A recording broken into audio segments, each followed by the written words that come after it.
We're systematically tackling 6 high-yield clinical blocks at warp speed today. Anatomy and nerves, assessment and imaging, benign conditions, high risk and DCIS, cancer staging, and finally, special considerations.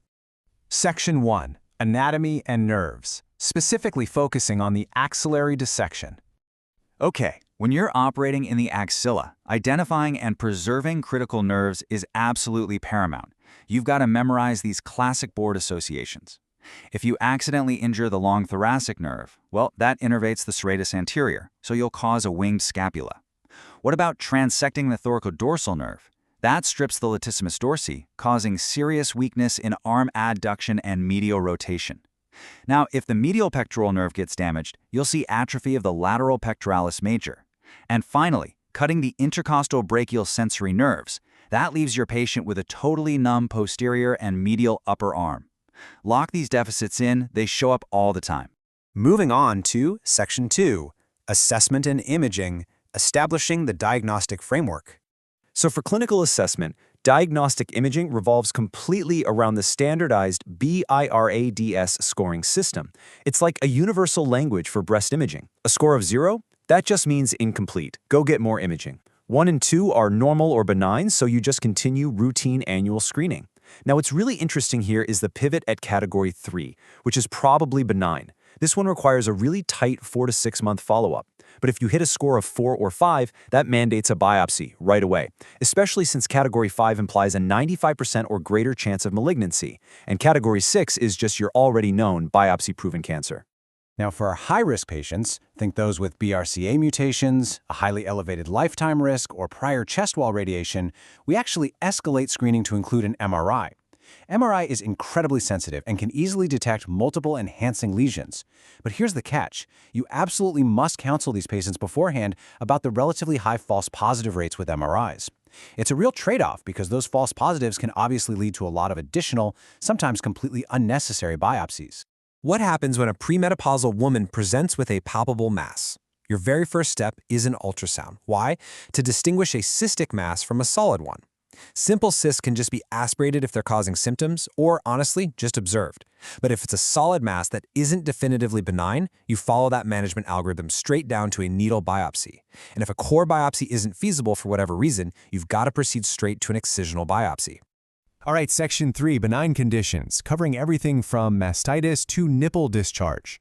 Let's zoom in on how to properly evaluate nipple discharge. You've got to be able to rapidly differentiate between physiologic and pathologic. Physiologic discharge is typically bilateral. It's non-bloody or milky, involves multiple ducts, and crucially, it actually requires physical manipulation of the breast to express. Pathologic discharge, on the other hand, that is a massive red flag. It's spontaneous, it's unilateral, it's bloody, and it originates from just a single duct. When you see pathologic discharge, it often requires immediate surgical intervention, like a microdotectomy, just to rule out an underlying malignancy. Shifting to breast infections, lactational mastitis is incredibly testable. Here's your game plan. Step 1. Start antibiotics that specifically cover Staphylococcus aureus, since that's the most common culprit. Step 2. Instruct the patient to actually increase their nursing or pumping frequency. I know it sounds counterintuitive, but they need to clear out that milk stasis. Step 3. You need to be hypervigilant for abscess formation, which happens in roughly a quarter of these cases. If an ultrasound reveals an abscess cavity, your whole management plan shifts. You must surgically drain it, and at that point you tell the patient to completely cease nursing on the affected side. Section 4. High-risk lesions and DCIS, the true precursors. Let's quickly define the high-risk proliferative lesions. Atypical ductal hyperplasia, or ADH, and atypical lobular hyperplasia, ALH. Both of these are a big deal because they confer a 4 to 5 times increased relative risk of developing an invasive breast malignancy down the line. Here is the ultimate clinical pearl for you. If you happen to find either of these on a core needle biopsy, an excisional surgical biopsy is absolutely warranted. You have to rule out an associated upgraded malignancy lurking right there at the same site. Moving right into DCIS, ductal carcinoma in situ. Now, by definition, these malignant cells have not yet penetrated the basement membrane of the mammary ducts. But don't let that fool you, because it shows up on mammography as clustered pleomorphic calcifications because it can advance in a segmental manner, meaning it can be multifocal or multicentric, and most importantly, because it carries a really high potential to develop into full-blown invasive cancer, we aggressively treat DCIS as a malignancy. No taking chances here. Section 5. Cancer staging. Breaking down T, N, and advanced disease. Okay, staging mechanics. These are guaranteed to show up on your exams. Just remember, a T4B lesion involves ulceration, ipsilateral satellite nodules, or that Peau-Durand edema that doesn't quite meet the strict inflammatory criteria. T4D, on the other hand, is reserved exclusively for clinical inflammatory carcinoma. As for nodal status, N1 means you have metastases to movable, ipsilateral levels 1 or 2 axillary nodes, but the very moment those nodes become clinically fixed or matted to one another, boom, the patient is bumped right up to N2. Speaking of T4D lesions, inflammatory breast cancer is characterized by severe erythema, warmth, and that distinct Peau-Durand pitting edema. It's terrifying because it's often misdiagnosed initially as simple mastitis. To confirm it, you need a skin punch biopsy showing dermal lymphatic tumor emboli. It is an incredibly aggressive disease. Even with multimodal neoadjuvant therapy, we're talking about a grim 5% 5-year survival rate. Before we hit our final section, let's do a quick board-style knowledge check. Imagine a patient presents with disabling mastalgia, just severe, debilitating breast pain. Once you have appropriately and totally excluded cancer, what is the absolute first-line pharmaceutical treatment for this condition? Any guesses? The answer is topical NSAIDs, like diclofenac gel. Now, obviously, recommending a well-fitting supportive bra is your very first non-medical step, but pharmacologically speaking, topical NSAIDs have been proven highly effective with super minimal systemic side effects. They completely surpass things like vitamin E or evening primrose oil, which honestly just lacks solid scientific evidence. Section 6.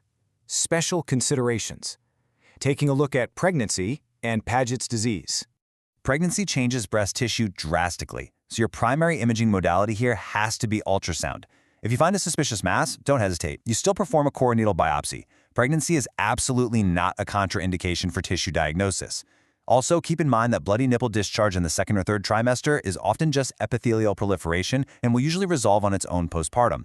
And perhaps most surprisingly to a lot of people, if a malignancy is confirmed, chemotherapy can actually be administered safely starting right in the mid-2nd trimester. Next up is Paget disease of the nipple. Clinically, this presents as really intense eczematoid changes. We're talking burning, pruritus, and crusting of the nipple areolar complex. Please, whatever you do, do not just prescribe hydrocortisone and send them home. This is a massive red flag. It is almost always associated with an underlying malignancy, and in fact, 60% of the time, there's an actual palpable mass right there. You diagnose this with a wedge biopsy. And the surgical treatment requires a complete excision of the nipple areolar complex, a central lumpectomy, plus whatever management is dictated by that underlying cancer. Wow, we've covered a tremendous amount of ground today at lightning speed. As we wrap up this rapid explainer, I want you to consider this thought. We are currently shifting away from highly invasive nodal clearances toward sentinel lymph node biopsies. So with genomic prediction tools like Oncotype DX advancing rapidly to predict chemotherapy benefit and neoadjuvant targeted therapies getting better every single day, will the morbidity of full axillary lymph node dissections eventually become a complete relic of the past? Keep that in the back of your mind as you head into your exams and clinical rotations. Thanks for joining me for this rapid review.